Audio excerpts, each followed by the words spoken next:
예배에 오신 여러분 모두에게 하나님의 은혜와 사랑이 함께 하시기를 주의 이름으로 간절히 축원합니다. 우리 옆에 분과 뒤에 분과 함께 인사합시다. 하나님이 당신을 사랑합니다.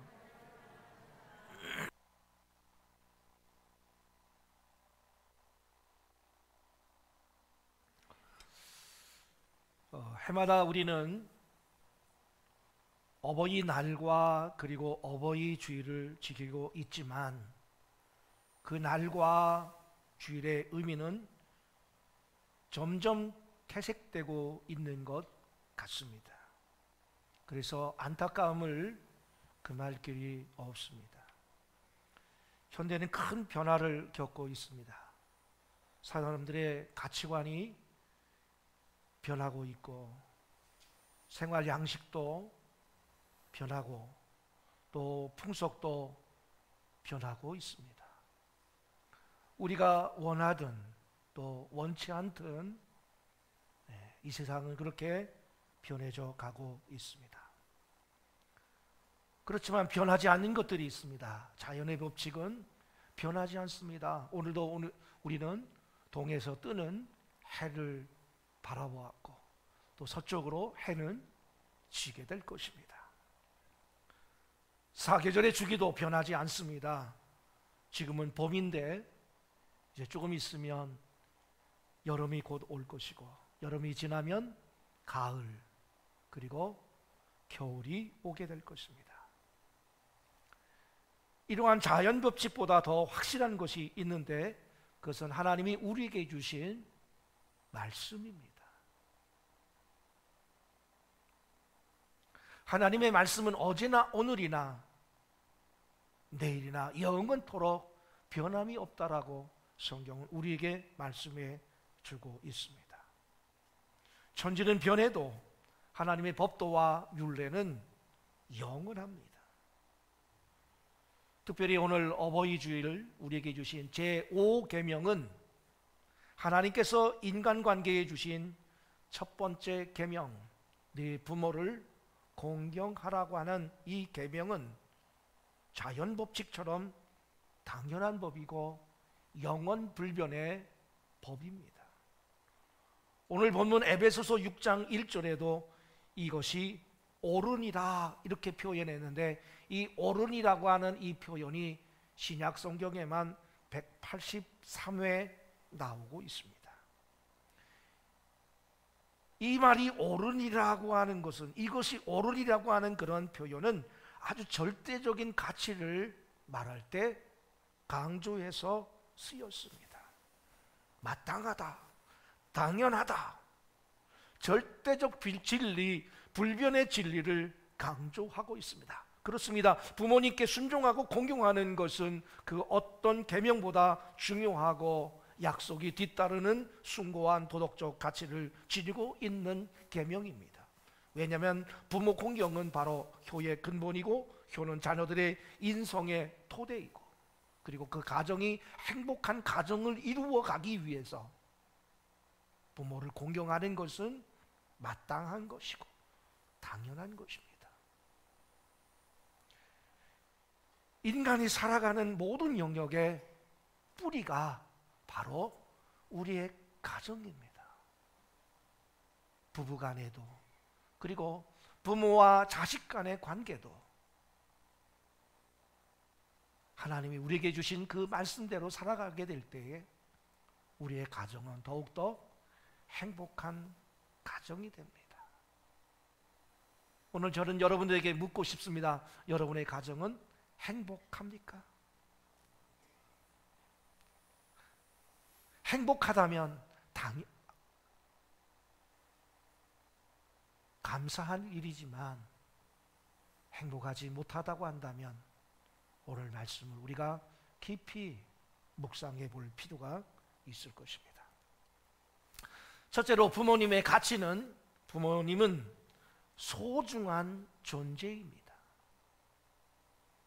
부모에 대한 순종과 공경은 단순히 혈연이나 감정의 차원에 머물러서는 안 되고 생명을 중히 여기고 인격을 존중하는 보편타당한 윤리와 믿음이 그 밑바탕이 되어야 됩니다.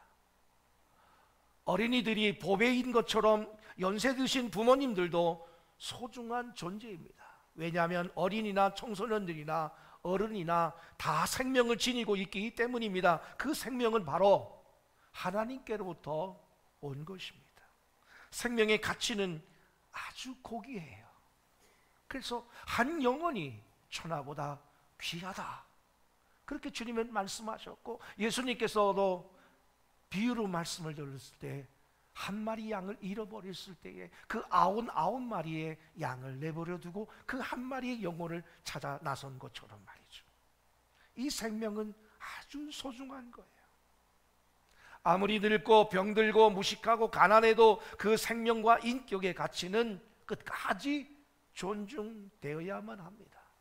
생명은 물질이나 실용성에 따라 평가되는 상대적인 가치가 아닙니다. 이 생명과 인격의 존엄성에 대한 믿음이 인간관계의 기초고 공동체의 제일 법칙입니다.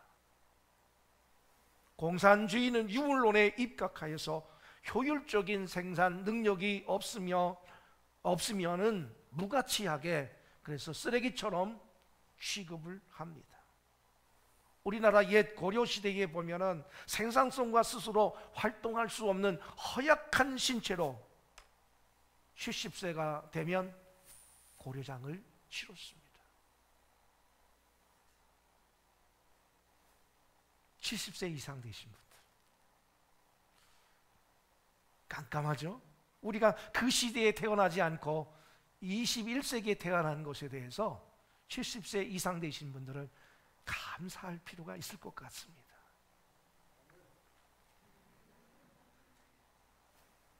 자식이 부모님을 지게나 수레에 싣고 약간의 양식을 챙겨서 산이나 섬으로 가서 생매장했다, 그런 이야기들이 구전으로 전해져 내려오고 있습니다. 아무리 병들고 허약하고 정신이 혼미해도 부모님의 가치는 그대로 보존되는 것입니다. 이것을 가정에서 부모를 공경하면서 배우고 확인하고 훈련받는 것이에요. 곧 가정이라고 하는 가장 밀접한 공간에서 살이 맞닿고 숨결이를 직접 느껴지는 아주 가장 가까운 관계 속에서 생명의 가치를 확인하고 생명에 대한 외경을 길러가는 거예요. 그래서 우리가 학교 다닐 때 그런 노래를 부르잖아요. 즐거운 곳에서는 날 오라 하여도 내 쉴 곳은 내 집, 내 집밖에 없다는 거예요. 그래서 우리가 여행을 하다가 막 좋은 데 가가지고 맛있는 음식도 먹고 호텔에 가고, 그래도 그게 한 5일까지는 괜찮은 것 같더라고요.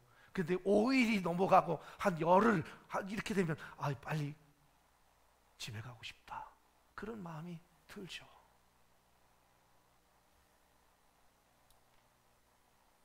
그럼 왜 부모님들이 소중한 가치를 지니고 있습니까? 첫째, 하나님의 현현입니다. 하나님은 영이시기 때문에 우리의 육안으로는 볼 수 없습니다. 그래서 하나님께서는 우리가 하나님을 볼 수 있도록 우리 가정에 부모님을 주셨어요. 그래서 우리가 가장 가까운 데서 하나님의 말씀을 지키도록 우리의 육신의 부모를 두셨어요. 20세기 대표적인 신학자 칼 바르트는 부모는 하나님의 대표자요 하나님의 유일한 대리자라고 말했습니다.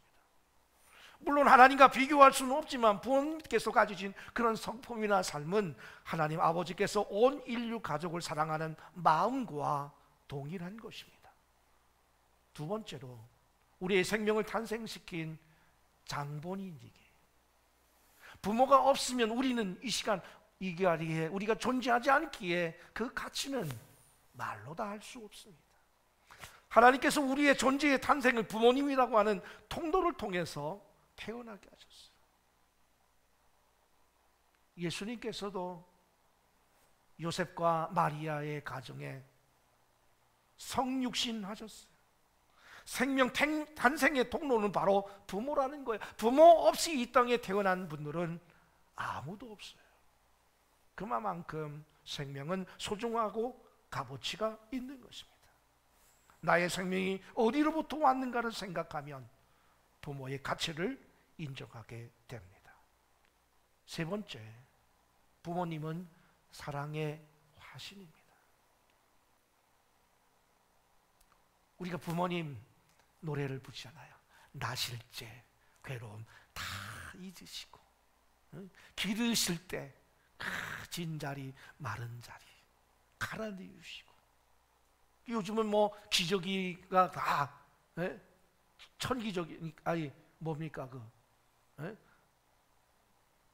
뭐라 그래요?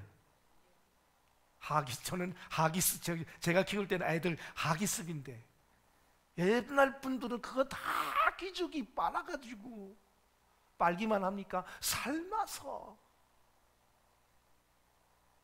또 어떤 가정을 보면 달기까지 한대. 그렇게 우리들을 키우셨어요.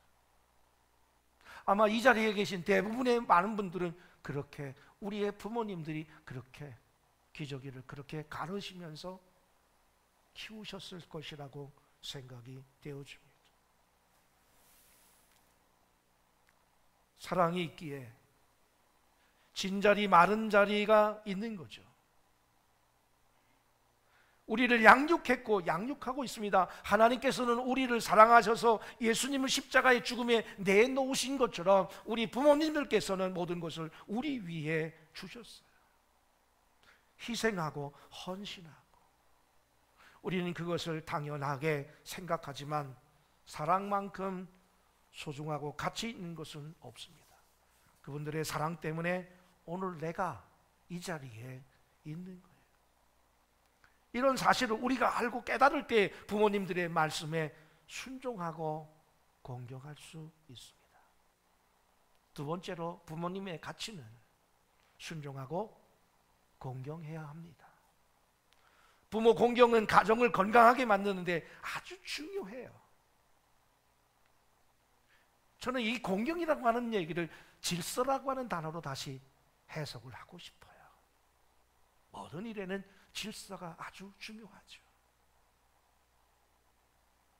그 질서가 난무하게 될 때, 그 질서가 막 무질서하게 될 때에 가정은 무너지는 것을 보게 됩니다. 그래서 가정에는 아버지가 있고 어머니가 있고 그리고 자녀들이 있는 거예요. 가정이 든든하기 위해서 부모와 자식 사이에 사랑과 존경이 있어야 합니다. 일반적으로 부모가 자식을 사랑하는 것은 본능적이기도 합니다. 그래서 우리는 내리사랑이라고 합니다. 그러나 자식이 부모를 공경하는 것은 교육과 의지적인 노력이 있어야 돼요. 그러니까 여러분들이 자녀들이 온다라고 할 때, 아이 뭘 와, 바쁜데. 그 자녀 교육에 틀린 거예요. 뭘 사온다고 할 때도 아이 고맙다 이렇게 하지, 뭘 사오냐, 돈도 없는데. 그 자녀를 망치는 거예요. 그 다음부터는 자녀들이 안 사와. 왜? 우리 부모님은 사오는 거 싫어해. 그래서 부모님 말씀에 순종하는 거, 안 사가는 게 효도하는 거야. 사가지 마. 이 잘못 인식이 되는 거예요.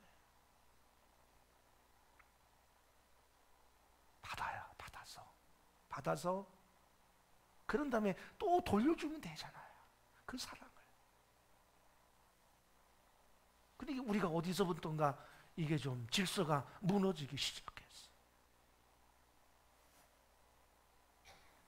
그래서 저는 전화를 해요. 우리 집사람은 꼭 때가 되면은 나 이번에 뭐 사고 싶다 전화해가지고 얼마 붙여라 그래요.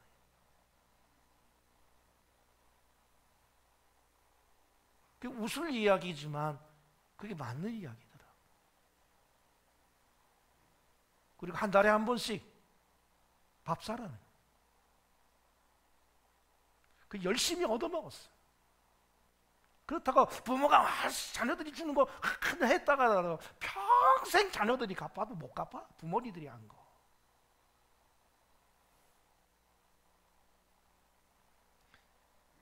그래서 십계명의 부모가 자식을 사랑하는 내용은 없는지도 모릅니다.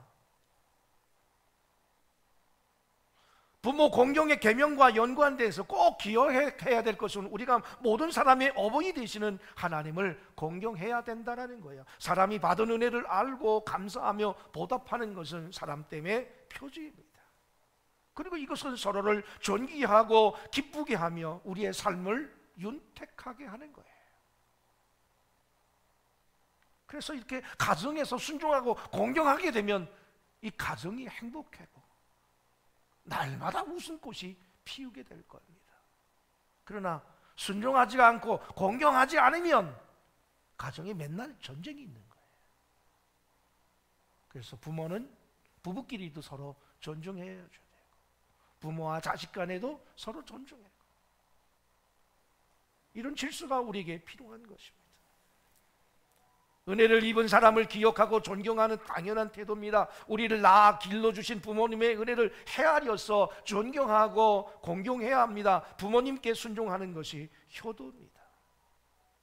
이스라엘 나라의 유대 민족이 수세기 동안 나라와 국토를 잃고 온 세계를 방황하는 민족이었어요. 우리나라도 일제강점기에 36년이라고 하는 짧은 기간이지만 이스라엘 같은 경우에는 2000년 동안 유리방황했다. 2000년이 뭡니까? 거의 2400년 동안 나라 없이 그냥 다른 나라의 지배를 받았고 1948년에 해방되기까지 강대국의 지배를 받은 나라였어요.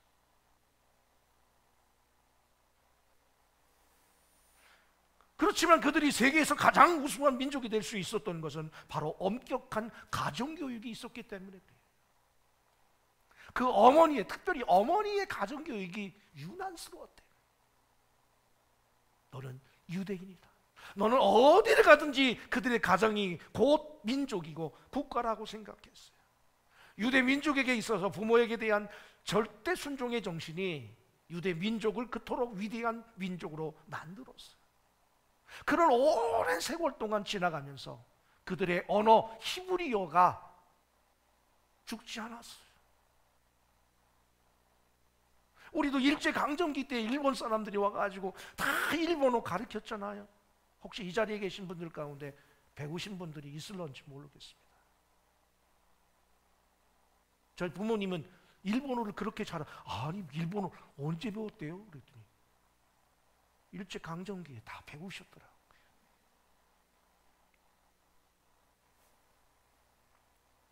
구약성경 말씀에는 부모님을 노엽게 하거나 부모님의 마음을 아프게 하거나 부모님을 업신여기는 자는 돌로 쳐 죽이라고 그랬어요. 야, 출애굽기 21장 15절 보세요. 같이 읽겠습니다. 자기 아버지나 어머니를 치는 자는 반드시 죽일지니라. 야, 이 성경대로 하면 오늘 여러분들의 가정에 이런 일들이 있을런지 몰라요. 17절. 자기의 아버지나, 같이 읽어요. 자기의 아버지나 어머니를 저주하는 자는 반드시 죽일지니라. 이거 봐요, 이거 봐요. 부모님이 살아계신 분들은 목소리가 벌써 작아졌어. 이게 부모님이 살아계신 분들은 크게 얘기해야 돼. 저는 양가 부모님이 다 돌아가셨기 때문에 작게 얘기해도 되는데 이 부모님이 살아계신 분들은 크게 한번 읽어봐요. 다시 읽어봐. 17절 시작. 자기의 아버지나 어머니를 저주하는 자는 반드시, 그 앞에까지는 크게 하더니 죽일지니라는 작게 하네.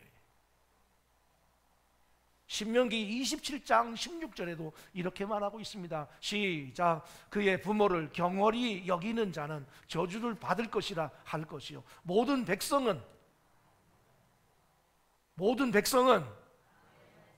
아멘. 아멘이십니까?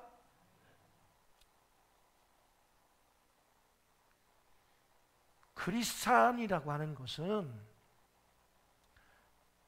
성경에 있는 말씀에 순종하기 위해서 살아가는 거예요. 말씀대로 살아가야 되는 거예요. 예수님이 이 땅에 오셔서 성경을 이루기 위해서 사셨던 것처럼 우리가 이 땅에 존재하는 이유는, 우리가 살아가는 방향은 뭐냐? 성경을 이루기 위해서 살아가야 돼. 그래서 우리가 주님 앞에 가면 주님이 반드시 물어보실 거야. 너 세상에서 뭐 하다 왔냐? 핑계 대면 안 되지. 내가 성경의 말씀을 이루기 위해서, 그 말씀을 이루기 위해서 살다가 왔습니다.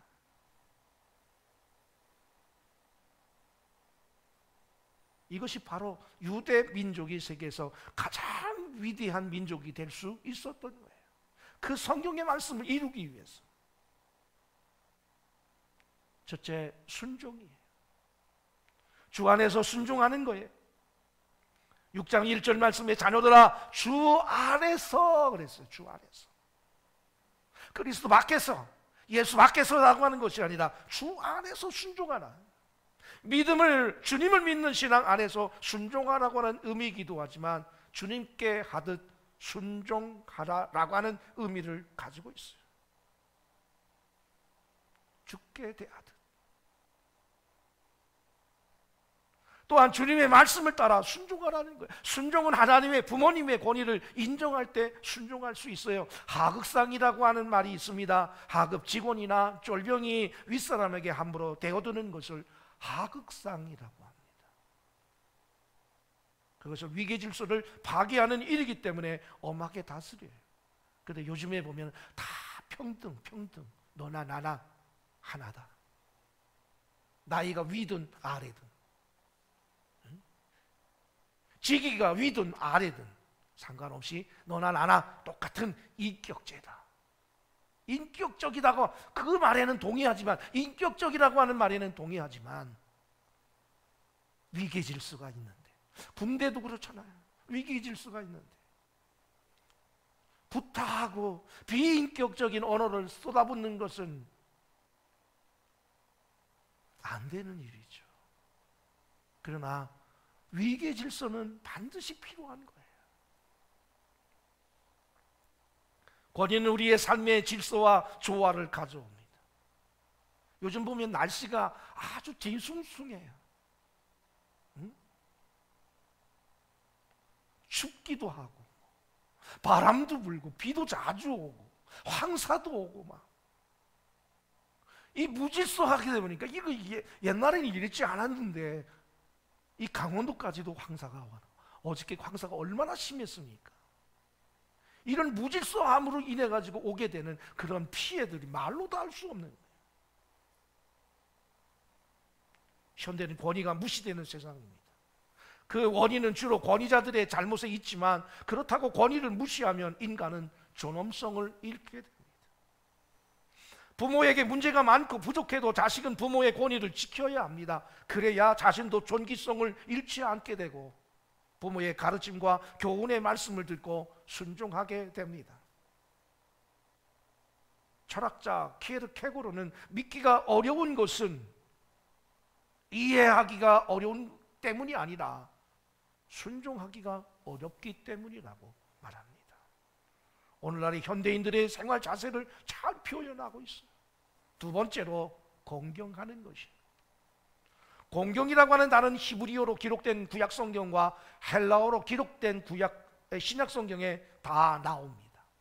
히브리어 단어로는 카베드라고 하는데, 이 공경하다, 카베드라고 하는데, 이 카베드라고 하는 단어의 뜻은 동사로는 무겁다, 가치를 두다라고 하는 뜻이지만 명사로는 우리의 장기인 간을 표현하고 있어요. 이 카베드라고 하는 단어가. 그러니까 이 공경하다라고 하는 이 단어, 카베드라고 하는 이 단어를 해석하게 되면 사람들이 자신의 건강을 위해서 육체의 다른 장기들보다 간을 가장 중요한 장기로 여기며 간에 무거운 가치를 두고 관리하고 보호하잖아요. 그래서 사람들이 흔히 뭐 하면 뭐예요? 간이 어떻게 됐다? 부었다라고 해요. 간이 부었다. 심장이 부었다는 얘기 들어봤습니까? 다른 얘기는 하지만 간이 부었다. 간이 그렇게 중요해요. 그래서 간에 기름이 끼 많이 안 되는 간경화, 간암, 아주 무서운 병이에요. 부모님을 자신의 인생에 있어서 가장 비중 있고 가치 있는 존재로 인정하며 섬기는 것이 부모 공격이라고 하는 뜻을 가지고 있습니다. 신약 성경 헬라어에 보면은 이 공경하다라고 하는 말을 티마라고 하는데, 이 존경, 존중한다, 그런 뜻을 가지고 있습니다. 그것은 부모에 대한 존경심이 없다면 겸손하게 청종할 수 없다라는 거예요. 공경하지 않는데 부모님의 말이 들어오겠습니까? 한 귀로 듣고 한 귀로 울려. 당신은 말하시오, 나는 다른 생각하고 있대요. 제가 언젠가 어떤 분을 상담하니까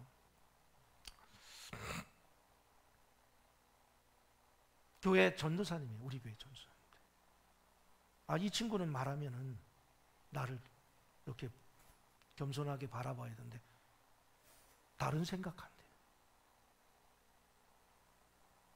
목사와 이 전도사의 관계가 좋은 관계면 참 좋지만 때로는 가르치는 위치에 담임 목사로 있어야 하기 때문에 주로 이제 잘못하면 목양실로 가서 이렇게 해야 된다라고 가르침을 받아요.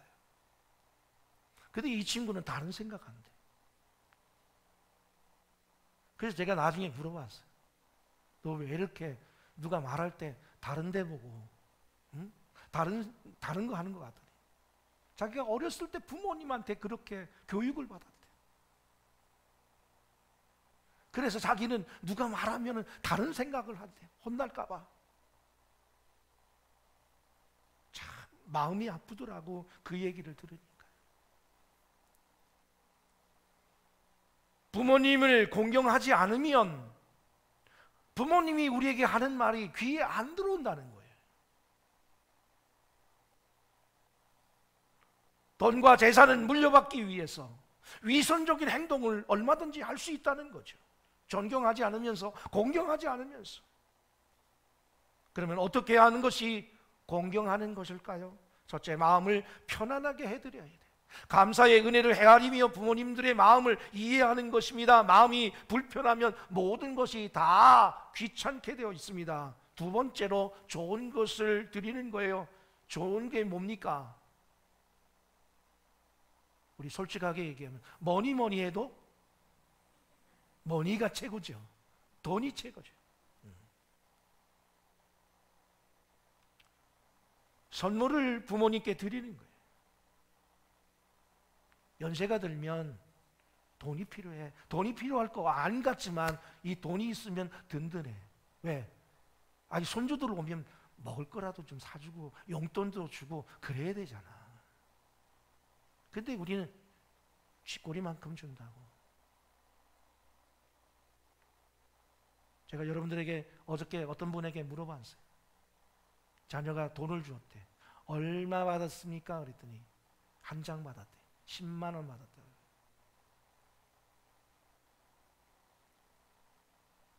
어떻게 보면 요즘은 물가가 굉장히 많이 올랐어요. 10년 전이나 지금이나 계속 10만 원인 거예요. 물가가 오르면 이것도 올라가야 되잖아요. 응? 사업하시는 분들 보세요. 사업하시는 분 물가가 오르면 그 물건도 올라가잖아. 식당도 그렇잖아요. 응? 그러면은 용돈도 올라가야지. 10년 전이나 지금이나 똑같아. 좀 오늘 어저께가 그랬으니까, 어저께가 어버이날이고 오늘 어버이주니까 이미 지나갔으니까 다음번에는 미리 좀 얘기를 해. 예? 야, 어버이날이다. 다가오고 있다. 응? 네가 10년 동안 10만 원 꼬박꼬박 준 거 고맙다. 그런데 이제 물가도 많이 오르지 않았느냐? 응? 좀 올려다오. 그래서 어떤 분은 그런데요, 평소에 10분의 1을 받는 월급에서 드린다는 거예요. 10분의 1. 하나님 앞에 11조를 드리듯이 우리의 부모님에게도 1년에 한 번 어버이날 10분의 1을 드립니다. 세 번째로 함께 하는 거예요. 조선시대 퇴계 이황 선생은 노년의 벼슬자리에서 물러나서 고향으로 가기를 원했어요. 그래서 임금이 어느 날 물었습니다. 왜 고향에 내려가서 고생을 하느냐 그랬더니 얼마 남지 않은 어머니의 여생을 보살피고 싶어서 말했대. 그래서 임금이 그러면은 어머니를 한양으로 모셔오면 되지 않느냐고. 그러니까 이 퇴계 선생이 자기 어머니는 시골에서 태어나서 평생 흙과 더불어 살아오셨기 때문에 한양 생활을 하게 되면 어머니가 얼마 못 사신다는 거예요. 자기가 그래서 부득불 고향으로 내려가서 어머님을 모셨어요. 정신적으로, 육체적으로, 물질적으로 함께하는 것이 진정한 공경이에요.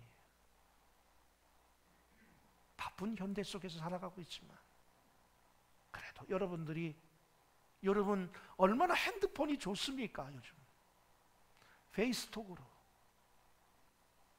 할 수 있잖아요. 우리 딸은 시집 갔는데도 하루에 2-3번씩 페이스톡해. 우리 집사람이 하는 게 아니라 딸이 계속 와가지고 1시간 동안 그냥 페이스톡 하는 거예요. 아니면 전화로 하든지. 이런 부분들이 우리에게 필요하다는 거죠. 자, 마지막 세 번째로 부모 공경과 효에 대한 보상이 있어요. 다른 말씀은 보상이 없는데 이 부모 공경과 효에 대한 것만큼은 보상이 있어요. 우리를 낳아서 길러주시는 부모님께 효도하는 것은 곧 하나님의 뜻을 이루는 것입니다. 그렇기 때문에 부모님께 효도하는 것은 축복받는 원리가 되는 것인데, 오늘 본문 말씀에서도 네 부모를 공경하라. 그리하면 네 하나님 여호와가 네게 준 땅에서 네 생명이 길리라, 장수하리라. 네 아버지와 어머니를 공경하라. 이것은 약속 있는 첫 계명이니 이로써 네가 잘되고 땅에서 장수하리라.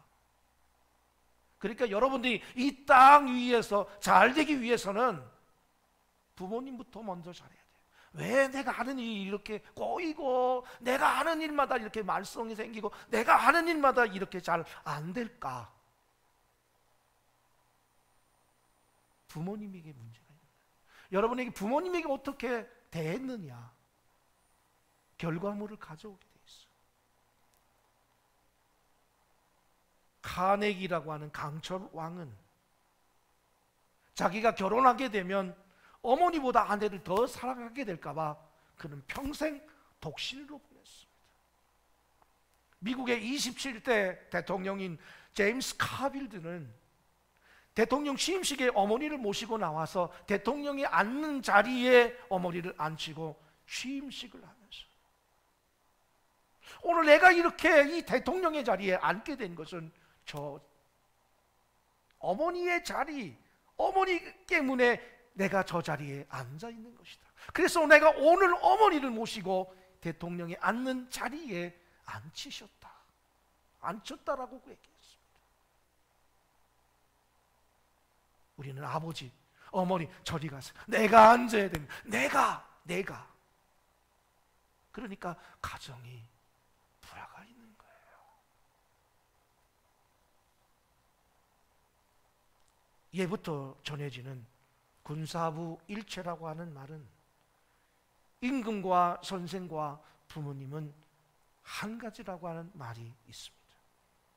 결론적으로 부모 공경은 모든 인류의 윤리와 도덕 법칙의 근간입니다. 부모를 공경하면 하나님께서 그 가문을 잘되게 하시고 자자손손 복된 삶을 살게 하십니다. 여러분의 가정은 건강하십니까? 여러분의 가정은 행복합니까? 부모와 자녀 간에 갈등은 없습니까? 모든 자녀들과 젊은 세대가 부모님께 순종하고 공경함으로 땅에서의 형통함과 장수의 축복을 누릴 수 있기를 소망합니다. 부모와 어른들에게 대한 효는 만고불변의 진리로 사람답게 살게 하는 삶의 원심력입니다. 효도하는 자녀들이 부모님들과 어르신들을 잘 섬기는 자녀들 되시기를 간절히 바라면서 여러분의 가정은 건강하며 여러분의 가정은 행복해서 웃음꽃이 피며 그래서 여러분의 삶의 모든 영역 속에 하나님이 주실 그 축복이 하나님이 계획하신 그 모든 축복이 여러분에게 임해서 여러분이 천국에게서 가서만 누리게 될 것이 아니라 이 땅 위에서도 하나님의 말씀을 이루어오며 살아가서 그 축복을 다 받아서 누리며 살아가는 저와 여러분 되시기를 주님의 이름으로 간절히 축원합니다. 그래서 그 하나님이 주신 그 축복을 또 그 누군가에게 나눠줄 수 있는, 베풀어 줄 수 있는, 섬길 수 있는, 대접할 수 있는 우리 봉평감리교에 속한 모든 믿음의 식구들이 되어지시기를 주님의 이름으로 간절히 축원합니다. 축원합니다. 여러분의 가정 화이팅 하시기를 주의 이름으로 간절히 축원합니다. 기도하겠습니다. 좋으신 아버지 하나님 은혜를 감사합니다. 저희들을 사랑하시고 인도하여 주셔서 오늘 어버이 주일을 통해서 부모님의 가치에 대해서 우리가 생각해 보았습니다. 하나님이 우리에게 주신 그 말씀대로 살아갈 수 있는 저희들이 되기를 원하며 말씀대로 살아갈 때에 하나님이 우리에게 주실 그 축복을 기대하게 하여 주옵소서. 부모님에게 우리가 공경하지도 않으면서 무엇을 기대하겠습니까? 우리가 하나님이 우리에게 인간에게 주신 첫 번째 계명 네 부모를 주 안에서 공경하라고 하는 이 말씀을 오늘도 붙잡기를 원합니다. 하나님 내 힘으로 능력으로 할 수가 없습니다. 그러나 주님 말씀이기에 십자가를 지며 그 길을 가기를 원합니다. 그래서 우리의 가정이 건강한 가정이 되게 하시고 행복한 가정이 되게 하여 주옵시고 우리의 가정을 통해서 많은 영혼들이 주께로 돌아오는 축복의 역사가 있게 허락하여 주옵소서. 예수님 이름으로 간절히 기도했습니다. 아멘.